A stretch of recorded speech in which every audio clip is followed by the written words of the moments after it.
as a soldier, went out and served your country and you did all that, you got this little bit of pride up inside you. And you know what? In the military, if you could do it yourself, no matter how hard it was, you did it yourself. You didn't ask for help. You didn't. And you know how that is. Yeah.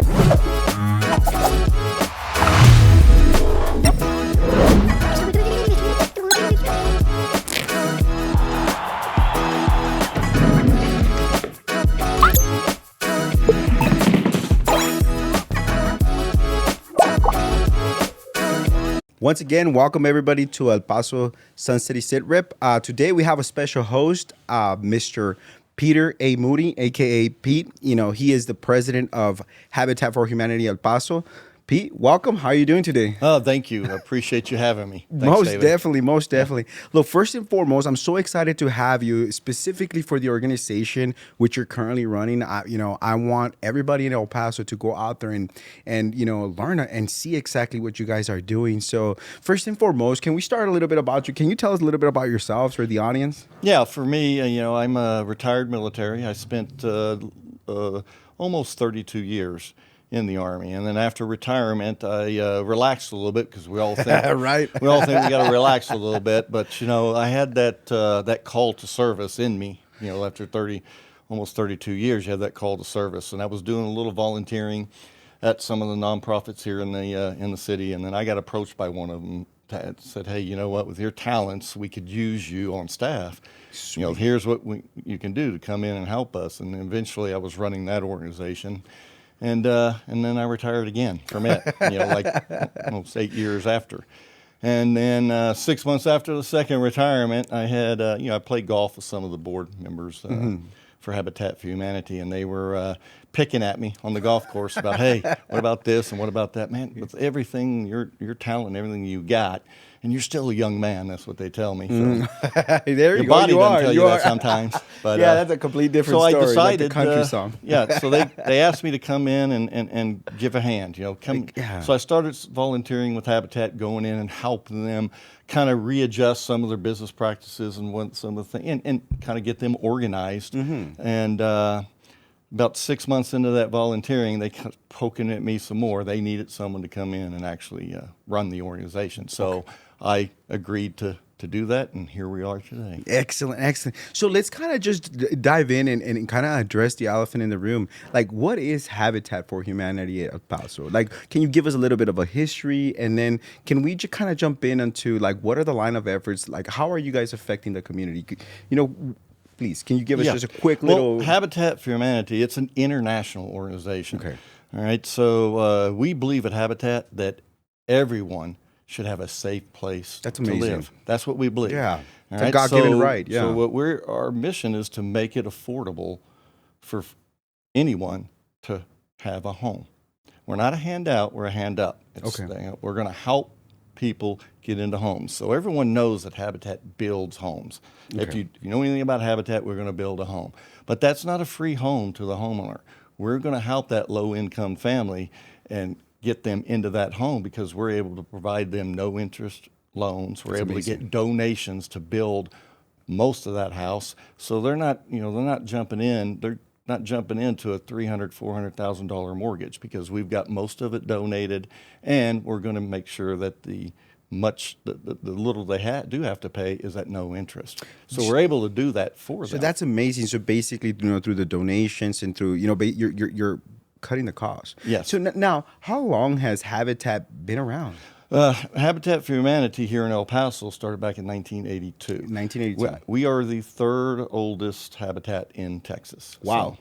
So, yes. Okay, so that's pretty amazing. So the roots that they have here in El Paso have, it's for a long time. Yeah, definitely. We're up to, I believe, 67 homes. Wow, that's amazing. Yep, and the other side of Habitat is we help with critical home repairs. Critical home repairs. We do that for our seniors and our veterans, especially the disabled veterans. They may already own their home, but they're on a fixed income. So when they have a roof that's going bad just because of normal wear and tear and they can't get insurance to do it, they can't come up with $18,000, $19, $20, $25,000 all at once. It's just almost Yeah, impossible no, not when you're on a everybody. fix- Yeah, Yeah, not everybody. can Yeah, do has that type of That's where we come in. We can come in, and what we'll do is we will get that roof replaced for that disabled veteran, or whatever it is that's a critical home repairs. We're not going to fancy up anybody's home. Exactly. We're going to fix those things to make sure it's a safe place to live and the place lasts. And we do that as a hand up and not a handout. Not a handout. They're going to pay back a portion, just a small portion of what it costs, but we're going to do that on a no interest loan again. But relatively compared to that, the fact of the individual taking on that task, completing that project, we're talking not a day, correct? Yes. It's completely different. So now that's pretty amazing. So now let me ask you, why did you decide to say, hey, you know what, I want to jump into this? I mean, of course, getting to know you and what I've known to you and what we were talking backstage, it's amazing. But can you just kind of go out there and just describe a little bit of what makes you so passionate about this? Well, we served. Yes. For many years. You know that feeling. Exactly. You're serving, and then you have that in you, and it's just, you know what, I always want to give, because that satisfies way more than the satisfied need that you have inside you. So after that long of serving in the military, and then I came out, like I said, I paused for a little bit, thinking I could pause, and the next thing I knew, I found myself gravitated back to how do I give back still? How do I still serve? So this is our community. Exactly. So why not help the community that you're currently in? And that's amazing. And I had that drive and that passion to want to do it, and that's why. I mean, like I said, I retired a second time and then went right back into it after a few months. You know what? I can't. It's not time yet. It's not time. No, and honestly, I think that is such commendable, characters that you portrayed, because the truth is, you're just not sitting by there idly. You're actually saying, hey, you know what? I'm going to put my money where my mouth is. I'm going to go out there and I'm going to serve the community where I'm living, and, I'm going to make it better. So I think that that's amazing. So you're saying that critical home repairs and also homes. Can you kind of go out there and see what other things does, Habitat for Humanity do? Right. So like in the critical home repair side, for our seniors that are in the community, a lot of our seniors, once they are getting older, it's hard to get in and out of a bathtub. They end up slipping and falling, breaking hips, doing everything else. And a lot of our seniors already own their home. They've already paid for it, so they're a homeowner. However, they're on a fixed income now. They're only on their Social Security, or maybe they have a very small partial pension. retirement. All right, and in a lot of the bathrooms in those older homes, just changing out the tub and putting a shower in, yep, you can do that quick, fast. You can have somebody come in, and it may only cost $1,000, $1,500 just to do that. But that doesn't fix the entire situation for that senior, because now that they're having to use a walker or maybe in a wheelchair, they got to be able to get in and out of the bathroom. They've got to be able to get in the shower and use it. So we're going to go in and do a complete bathroom remodel to make it completely safe for them. It's going to be an ADA approved. That is amazing. So we do that for our seniors.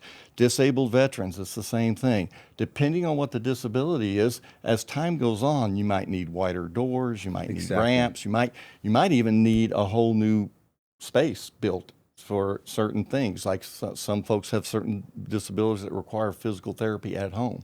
So we will come in, and those are critical home repairs. Most definitely, yeah. And we will come in and assist on getting those things done. That's amazing. So then we have basically, like you're saying, the building of the home, critical repairs. Is there anything else that Habitat does? Well, those are our two main functions. Those efforts. Yeah, okay. Those efforts are two main functions. However, there's a lot of things, a lot of ways that we it takes dollars. Yeah, no, it takes dollars to do it. So we have a lot of things we do in order to gain that. We have a restore. Yeah, let's kind of talk about some of the things that you guys go out there and do. So the restore. We have a restore. It's currently in the Northeast. Basically, the restore, it is a thrift store, if that's what you want, and like any other kind of thrift store you go in. However, we take donations into the thrift stores. We'll take any home product. Only thing we won't take, we don't use clothes, use mattresses, use shoes. There's other organizations that do stuff with those. Correct. But anything else we will take in the store, as long as it's still, we call it gently used. It means it still can be used again.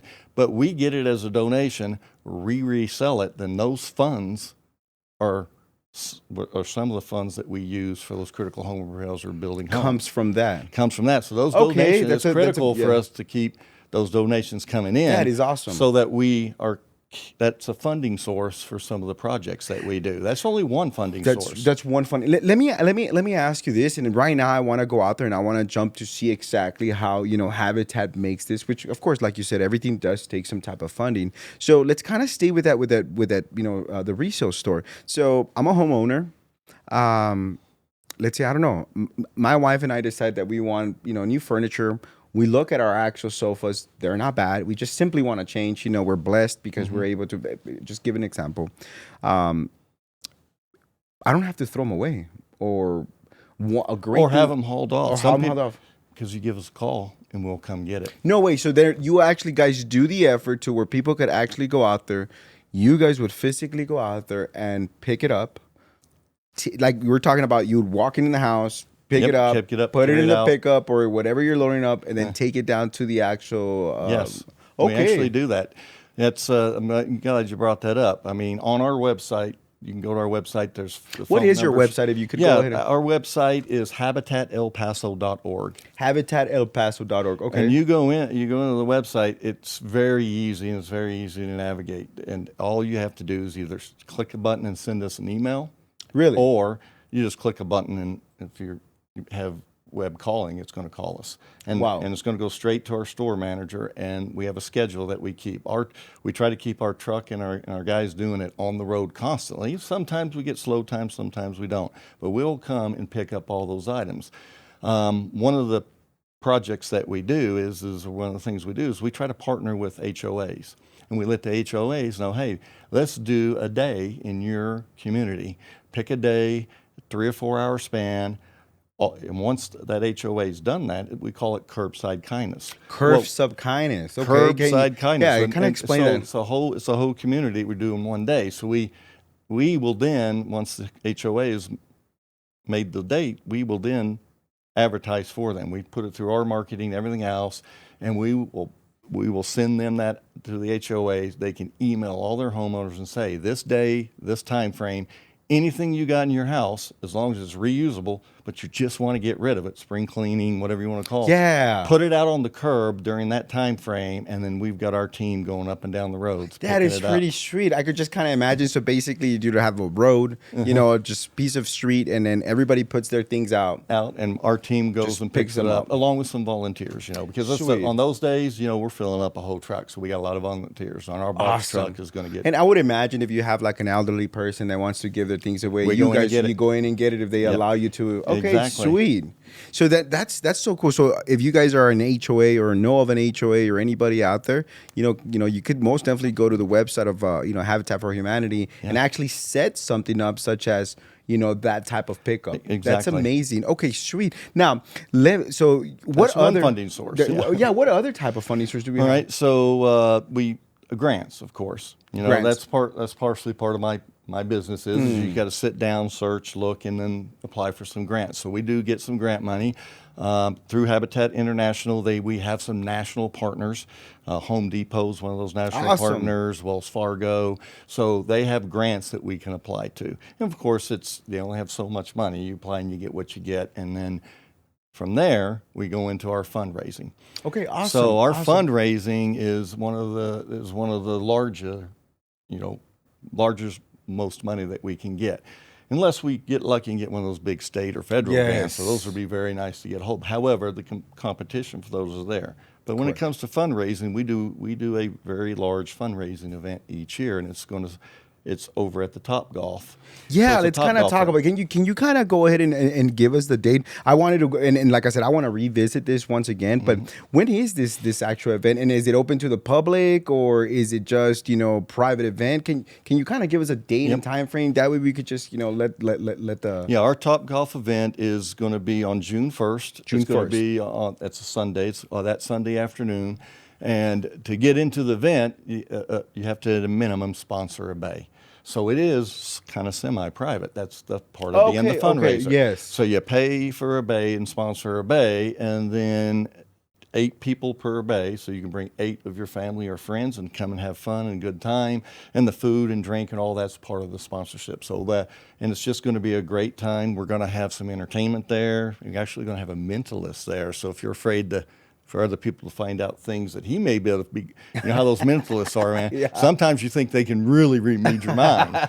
I'm not sure how they do that. Right. But I ran into some of them. They told me things. I'm like, how did you know that? You Really? know? Isn't that wild? But we're going to have a mentalist as part of Okay. the entertainment. So that should be a I think fun that's gonna be time. fun. So we have different levels of sponsorships. You You think they could sponsor a guess the bay. lotto numbers? Yeah, that would be. That's what I'm going to ask him. Yeah. Yeah, because it's amazing that he'll turn around and give you like, hey, you used to live at this address. And you go, wait a second, that's like 20 years ago. How did he find that information out? But I'm a little scared of those guys. Isn't that wild? Yeah. But we'll have a good time doing those things. So, there's different levels of sponsorships. You can just sponsor a bay. You can sponsor the meal. You can sponsor the drinks. You can sponsor a hole-in-one. Awesome. There's floor-level sponsors. There's all kinds. It just depends on whatever the business or person is comfortable with.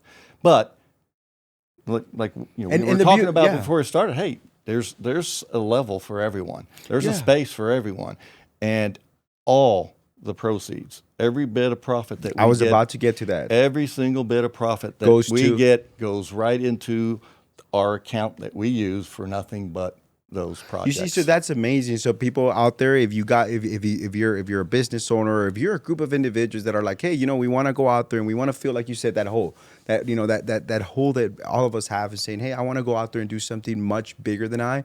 This is a great opportunity. You said it was June? Yeah, June 1st. June 1st at Topgolf. Yes. What's the time frame, It's going to be from, believe it's 1 to 4. 1 to 4. 1 to 4 on that afternoon. So it's just going to be a great time for family, friends, get-togethers. And, we're going to have a lot of those home industry type businesses. Sweet. A lot of them are already coming in with us. So that could be a great networking event for a lot of individuals. They could go out there, have good food, a few drinks, and be able to go out there and network with. Now, let me ask you, that's amazing. That truly is amazing. June 1st, and now if people want to go in there and get information, where would they go? Well, you can go to our website again, which is habitatelpaso.org. Okay. You go there.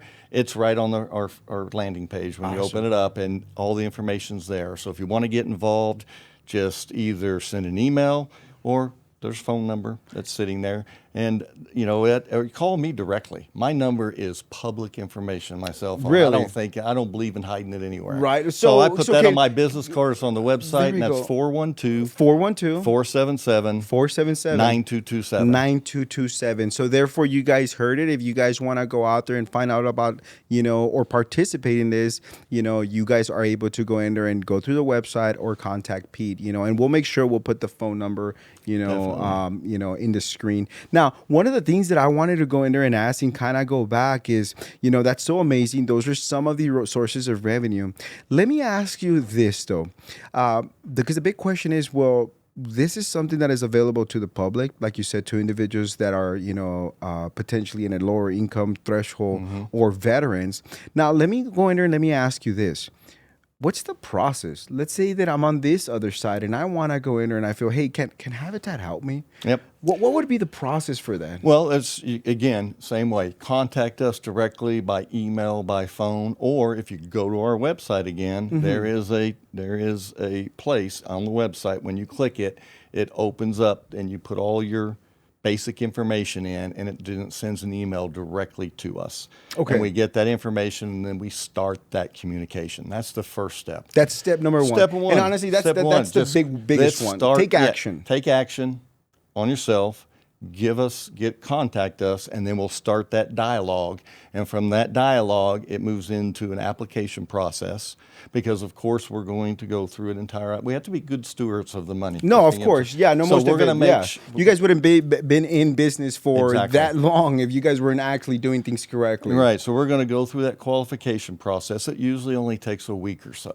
And then once we've completed the qualification process, we determine you're qualified. Well, then it's time to do that visit. We got to go and be good stewards. You're telling me that Yeah, give us an example. Yeah, you're telling me that you have I don't know. Let's say that you have a water damage problem that happened in your home. Okay. My roof. Roof leaked, but your roof's fixed, but now the inside, and you can't afford because if it's a critical repair. Yeah. We're talking about critical repairs. Or you're telling me that you need something else done. But any type of critical home repair. Maybe your windows are all broken out, or these dust storms. Yeah. Oh, You tell got- me. you got- you El got- Paso and knows some about of our, dust storms. some of our vets have already got respiratory problems. I mean, there's been many of those conflicts. Where, Most definitely. and say you got a respiratory issue, and your windows are 40 years old. You own your home.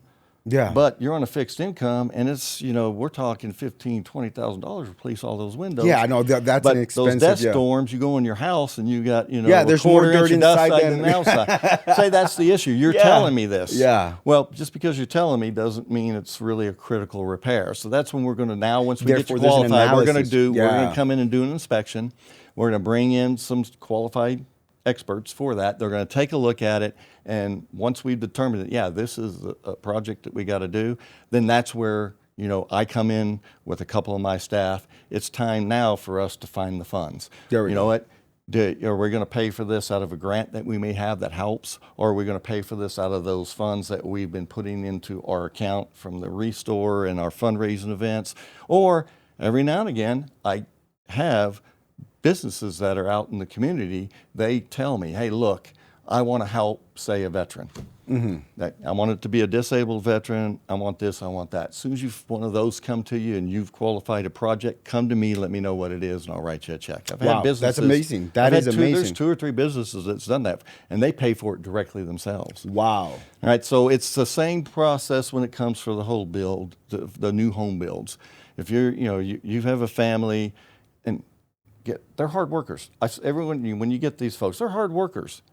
But their income is fixed. Exactly. This is it. They're not making, enough money to get the qualification that it would take to do So a they're- $300,000 I see mortgage exactly with what you're saying. interest. And Yeah, so they're basically stuck between a rock and a hard place. So yeah. the same thing. Go in, start that process, and we get you on our list for home builds. Now, we're not building 100 homes a year. We're going to build 1, 2. We're hoping to get to about 5 starting That's an next year. excellent goal, yeah. Yeah, we want to get to 5 next year if we can do that. It's just, again, And funding. honestly, I'm glad that you're kind of mentioning it, because one of my other questions is going to be like, well, what is kind of the future of Habitat of El Paso? Like, under your leadership, where do you want to take it? What are some of your goals? What are some of the things? But please continue explaining the process. So therefore, at this moment, and sorry I interrupted, No, that's you're fine. basically, you just did an analysis. At this moment, you're going in there, you're qualifying. And I imagine you're prioritizing. Because Yes. I imagine there is a lot of people that actually do reach out to you. And of course, you're going to prioritize.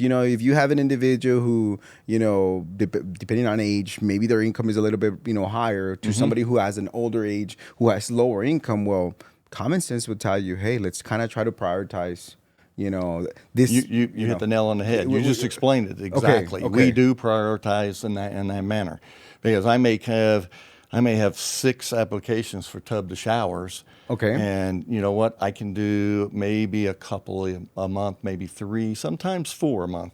But I got 6 of them. So this month, these are the 3 that I'm going to do, and it's going to be the most critical. It's going Makes to be the sense. first. And then I'm going to move to the next set, for the next set, because again, it's about trying to help as many as you can, but doing it in an economical way that makes sense. You got to put a You little have to. business practice to Yeah. it. You have No, to. you have to, because if not, then you're going to be spending more than what you're, and Exactly. and not helping as many individuals. Exactly. So I see exactly what you're saying. So there is this prioritization, there is this process. So now let me ask you, what would you say to people who are watching this that might be like, well, I'm kind of stuck in this, but I feel that there's people who are in a worse need. I kind of call it the veteran syndrome. There's a lot of veterans that, they deserve something, but they're like, hey, you know what? I'm not going to get it because I believe that some other people are worse than me. So I'm just going to kind of sit back. It's not just that, because Okay. you know what? And you know this already. As a soldier, went out and served your country and you did all that, you got this little bit of pride up inside Okay. you. And you know what? In the military, if you could do it yourself, You no gotta matter go do how it. hard it was, you did it You did yourself. it. You didn't ask for help. You didn't. You know how that is. Yeah. But you had enough brotherhood around you that you really didn't need to ask for help anyway. They were there. exactly. If you're Your yeah, brothers yeah. and sisters were right there. Yeah. Even though you didn't ask, they were there to help. That's exactly. So for those of you that are out there and you have brothers and sisters, that need assistance come to us and tell us, and let me reach out to them. Wow. So I'll go to them even though they may not want to ask. You see, so you guys heard it out there. So this is not just necessarily because, that's the truth. Pride gets in the way. That's one of the biggest hurdles we all have. So the truth of the fact is, if you have anybody out there that, maybe, they're within your family or neighbors or friends, or know about them, you could go out there and, just do exactly what Pete said. Who knows about. Now, let me ask you this. Is it relevant? So let's say that we push this out and people begin to go in there and understand.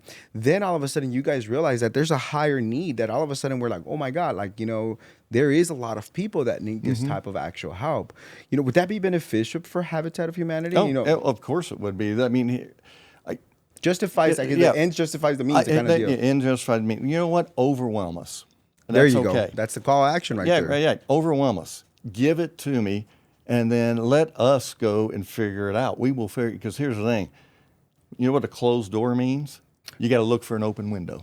So that's the point. I've never heard that one. I like that one. I'm gonna steal it from you, Pete. Yeah, that's fine. But that's the key. We served in the military. Guess what? It's called a frago. There you go. Yeah. Bottom line is the mission's written, and that's what we're going to do. But as soon as you cross the LD, for those that understand that, guess what happens? Exactly. Things change and whatever. So go ahead and overwhelm us. Give us that challenge to go out and figure it out. So we got to figure it out. I do this every day. I got to figure out, what's the funding source? How's it going to go? That's what I was talking about, being good stewards, and you're talking about prioritizing and figuring it out. But the more I got coming in, then that's going to challenge us more to go do and more and go figure it out. You know what? And the more that I can put into this, when I write some of the grants, if I can write that grant saying, oh, and by the way, I've got these 8 already. They're already teed up, ready to go. I can put them into the grant with testimonials and everything else. Exactly. Gives me a better chance of getting the grant. There we go. So you hear it out there, people. So the truth of the fact is that, and honestly, I like that concept that you're saying, which is, hey, go out there and put it on us, because this shows that through your leadership and through what you're really living at the overall mission and vision statement of Project Habitat, which is, Habitat for Humanity, I apologize, which is, we need to go in there and we need to, make this known. Yeah. Yes, definitely. That's one of the reasons why we're here right now today, is making sure that the community understands that there is a resource there for these types of things. And we need to leverage it. And we need to leverage it. And part of that too is for one of the things that I've been doing for the past few months. It's not been very long that I've been a part of Habitat. Like you said, it's only been the past 4 or 5 months, and I've got the wheel spinning. But I'm starting to partner with other nonprofits and other agencies that do help. The VA has some assistance programs. Correct. Yeah. So I've reached out. We're going to try to partner and figure it out so we can do some dual concept things going on. Excellent. Project Aruba. Project Aruba. Me and them, and we are talking all the time. We understand that Roman. We understand that if we can write a grant together, and we're going to take care of both these things at the same time. That's amazing. It's more power. It's more power. So you're really attempting to create that synergy to go out there and say, hey, you know what? Let's get all of these other individuals. And honestly, I think this is why I was so excited to have you over, because one of the things is that we want to push this message out to El Paso and say, hey, you know what, guys? We have an amazing actual, organization here that wants to go out there and wants to better the community. So I want to go in there, and this is what I want to affect. I want to affect awareness, number one, because, of course, people don't know what they don't know. That's right. And then number two, kind of give them an overall explanation. And 3, which we're going to get to, is like, how can the community, stand up and help and say, hey, you know what? Let's see what we could do. And I think that's something very, very, very, very, very, very much, a goal of mine, because I'm like, man, this is amazing. So now, Pete, let me ask you, you just mentioned in regards to, accountability. We're talking in the backstage, and you were telling me a little story. What happened with your truck, man? Oh, yeah. Yeah, our Habitat truck. We have we have a pickup truck at Habitat. Okay. It's wrapped. It's wrapped. It's wrapped with all the Habitat logos. What type of pickup? Let's That was paint a picture to the audience. What so type it's of a pickup? Ford F-250. So it's a big truck. It's a big truck. We use it to haul around Exactly. our tool trailer. That's from basically, job to job. yeah. That's what it's. That's your equipment. That's our equipment and everything else. We use it to haul it around and other And it's wrapped. jobs. So you're talking about fully decked out. Fully decked out Habitat all over it. And last week, someone decided that they needed that truck worse than we did. Jesus, they stole it, right? Stole the truck. No, it's changing shame, Yeah, but it gets better. Okay. So the police department gets in and says, "Look, we're going to find that truck." Okay. They actually told we're going to find it, and unless they somehow got it across the border, we're going to find it. Okay. And and a truck wrapped in Habitat going to the Border Patrol probably would have stopped them right then and there. So they didn't do that. So I don't know what they exactly were doing with our truck, but we got a call from the PD 3 days later. We have your truck. You need to come get it. Of course, the steering column, locks, and because they had they had to get into it. It's a little, not too much damage, just a little damage, but we get the truck back. But the amazing thing about it was the back of it was full of furniture. The back of the truck was full, so somebody needed to move or something, I guess. They did apprehend the individual, but it's kind of funny that somebody thought they could drive around a wrapped truck with project, with the Habitat for Humanity, and get away with it. And then it came back to us full of furniture. So that is why, because this even came out in FitFam, correct? Like you guys actually. Oh yeah, we put it up on FitFam, put it up on Facebook and Twitter. We posted it out. Hey, our truck's gone. Help us find. And the community. The community responded. They responded because PD got them. So yeah, no, I saw that. You guys had well over 20 some odd thousand views. I mean, El Paso, you guys know how to go out there and do it and how to. Yeah. I think that's such an amazing thing. I just find it, kind of craziness. Yeah. I sometimes wonder, Yeah. Yeah. But the fortunate thing about it, we did get it back, and it was very, very little damage. So correct. It was. So you guys are back in business. We're back in business. We're able to do curbside pickups. We're able to do everything. Yeah. I just find it very funny because you were. I couldn't believe it. I said, "Wow, that is." I mean, honestly, I figured they took it across the border. Yeah, it's gone. That's the first thing I thought. Yeah, but like the police department told us, we're not sure if the Border Patrol will, because it is wrapped. They would probably, check whoever had it. Hey, who are you? What are you doing in this truck? So that is so crazy. Now let's kind of go out there and let's move on to the next thing. What is under your leadership? What do you see? In whether it be in the near future or even long term, what would you like to go out there and see, or what are your personal goals in regards to taking this organization, further under your mandate? And I'm glad you asked that. So the restore that we have, it's a source of income. Mm-hmm. And we have the one in the Northeast, 8500 Dyer. 8500 Dyer. 8500 Dyer. It's the restore there. Come check it out. You never know what you're going to find. You know what? I'm not going to lie. I've actually gone out there and, there's stuff in there because if you go to Facebook, you guys have it. Yeah, we post. I mean, there is some. I'm not gonna lie. I saw some pretty cool sofas there last time. Yeah, and they look great. Right. But those fly out of the shelf pretty quick. Yeah. Anything comes in here's the thing: we're not going to put junk and resell. Correct. And sometimes people will drop some stuff that we're not going to try to resell. Correct. It's got to be usable. Exactly. So the donations into the store come, and then we're doing that. So want to, strategically looking into the future, I start to put together the little game plan for the board of directors. As a matter of fact, I kind of put them on notice in our last board meeting. I love it. You know what? In the next 12 months, it's a big goal. We want to open up another restore in the Far East. We filled up the Far East. What really area underserved. in your mind you think would be a great place where you would? If we could wave a magic wand, where would you say, "Hey, man, I would like to have it specifically around this area"? Well, what I'd say to you is this: I am not the expert when it comes to put things in place. However, there we go. I am going to reach out to some project management courses, Western Tech, some other places. Yes. They have those courses. Those students need live projects to work on while they're in the school and doing that. So it's, like a little community college type of, So I got to reach out to these professors and say, I have a project for you. I want to open up a restore, and let them take 6 months to do all the market analysis, figure out exactly where it would be best put, where are we going to get the donations from and start rolling. So do the whole project. Excellent. It helps us because we get it they're done. getting on-hand training. Because they're getting a live project, and they got me to. That's very smart, question. yeah. So we're going to work on that and get it. And like I said, I want to get that done in the next 12 months and get another restore open. That's amazing. When it comes to the extra projects that we're doing, we've been averaging around 28 to 30 critical home repairs a year. When I went back and looked at the last few years, and building 1, maybe 2 homes a year. I want to get to where we're building minimum 5 homes a year. That is amazing. And I want to get to where we are doing somewhere around that 50 critical home repairs a year. It's a big goal. That would be almost double of what we're bringing in right now to be able to make that happen. But I think we can double it in the next 12 months. El Paso that is good.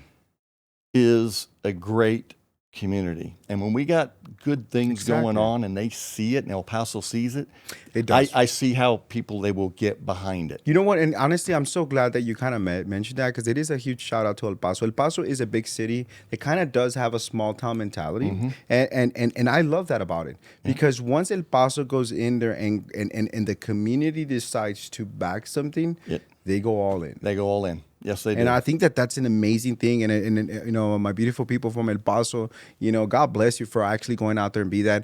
I know that there's a lot of craziness, you know, but I blame the roads. You know, I mean, anybody who feels constrained is going to get a little bit of, you know, anxiety. But overall, I know that the heart of the people of El Paso is usually in the right mind, and I agree with you. So I think that that's an amazing goal, and you know what, you know, God willing, it's gonna happen. You'll see, because you know, I see the passion that you have. I see exactly what you want to go out there and do, and I think that's amazing. So we've discussed that. One of the things that I want to, because I don't want to just close out yet, I want to go ahead and, is it possible, let's kind of repeat once again when this Topgolf actual event is going to happen, and then I want to go in there and I kind of just want to jump in, you know, because you did touch upon it in regards to that you have some businesses that are helping you. So I would like to kind of go out there and dive a little bit more on how people could go out there and help you, how both individuals and companies could help you. And then I want to go ahead and just mention once again, just so that people it could be fresh in their mind about the event that you're having at Topgolf. Can we can go over that. You know, to help Habitat for Humanity, the community as a whole, you know, the donations is one way. Everything we have donated goes into our restore. 100% of that goes right back in to help the community. So donations, you know, jump on board, give us a call, we'll come get it, do what you want. So donations is one way. Volunteering is another way. Okay, sweet. Let's kind of talk about, So guess what? We need volunteers all the time. It's not always going to be that sexy, get to go and hang drywall and paint walls in the house. That's not always, because we're not going to be building a house all the time. Correct. But our restore needs help all the time. All the time. If we get 3 to 4 people a day that would come and just volunteer for a few hours a day, our store manager over there has lots of work to be done. Okay. And those things, because we are trying to move stuff in and out, you know, constantly. It's just, it takes a big store. Manpower. It takes manpower, and we got to move things around. We got to do curbside kindness. We need volunteers to go out with our big box truck and walk the streets with us. When we have those, you know, we're trying to get to where we're doing a couple of those every month. Right now, we're doing about 1 a month. I want to get to be doing 2 a month. 2 a month. That's you already put a call out to the HOAs. Yeah. Give me a call, and let's take care of those homeowners. Exactly. You don't have to haul that off. You don't have to pay somebody to haul it off. A lot of times, that's what folks do. Pay somebody most to come get definitely. it. You call Call us, we'll come get it. You know, it doesn't cost you anything, and you got that good feeling about you just helped somebody. So that, you know, when you do that. So and the last thing is that sponsorship. The sponsorship. Do you mind if we stay a little bit on volunteer so that we could go in there? So, because there's a lot of kids out there, whether they're in high school or in colleges, or even individuals in the military, you know, because there is an actual ribbon for community service. Exactly. So I'm a call to action to all you guys out there. If you're a young individual, or maybe you're just somebody that wants to go out there and help, or maybe, what about if I got in trouble and I need to do community service? Yes. Would you take do me? that? Of course, we're going to stay away from violent crimes. But you're right. Yeah, you got in trouble. You had something. I went in there. Yeah, you got to work off 15, 20 hours of community service. Come see us. We will put you to work. There you go. Definitely. And we could go out there, and then your time will be used for something actual positive. Yeah. Sweet. So if you're a student, or if you're in the military, or say, hey, you have to do any type of community service, whether they were mandated or you want to do it personally, hey, contact Actual Project Habitat. Great way to go out there and do something for the community. I love it. I love it. So now we're talking about the actual sponsors. Yeah, the sponsors, like we talked about. There's different ways to sponsor. Of course, our Top Golf event. That's our annual big fundraiser. This is where we're trying to make the biggest impact for Habitat for Humanity. The biggest dollars that we can get. So, it's always the goal to be able to try to build a minimum one, if not two homes just from that event alone. Awesome. So that's the kind of, that's a lot of money, but that's what we're looking for, making that big impact. That's what we're looking for, those businesses out there that are looking for some way to give back, like you talked about, but at the same time, you're getting, as a business, you're getting to become a partner with Habitat, and you're going to get to meet other folks that are like-minded. And during exactly that event. the networking, which is something great. Exactly. So now let me ask you. Let's say that I'm watching this and I'm a business and I'm thinking to myself, well, just talk to my CPA. This year the taxes were crazy. I need to go out there and I need to figure out ways to go out there and reduce.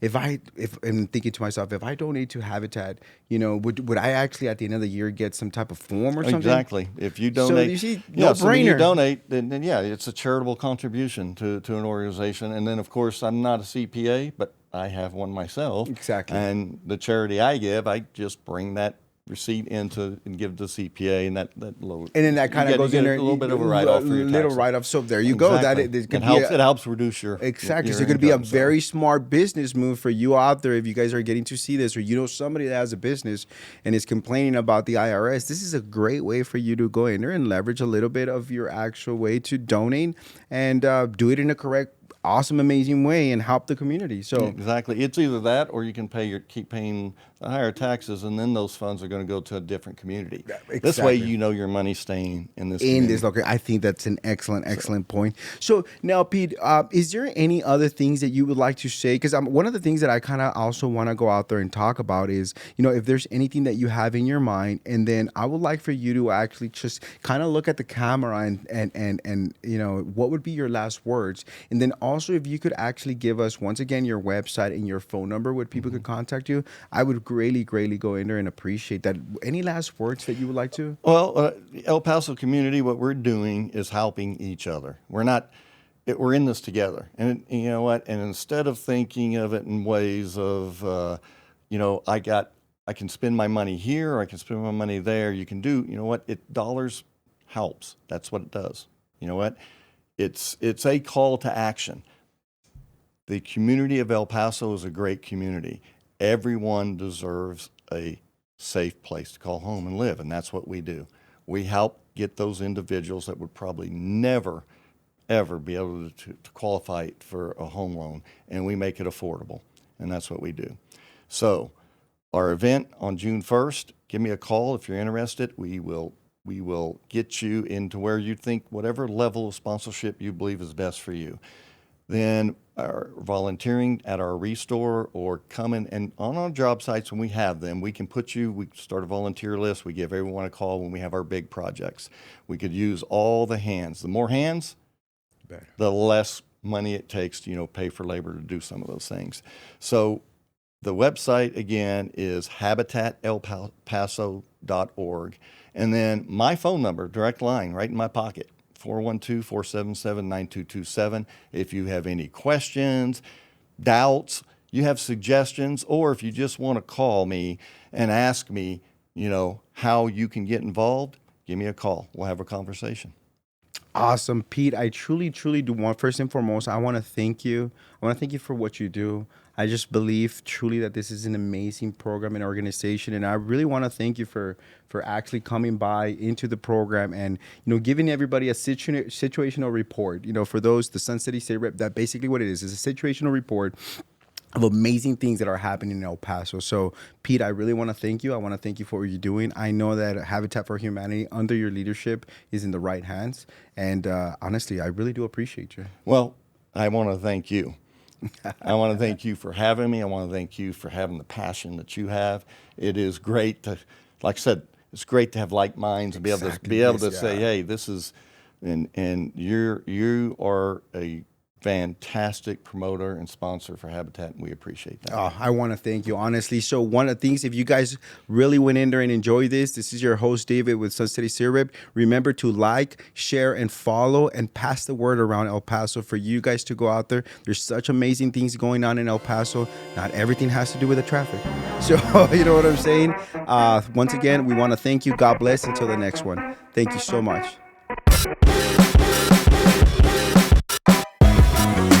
Tucking on The your horn? Yeah. The klaxon? Yeah. What is it?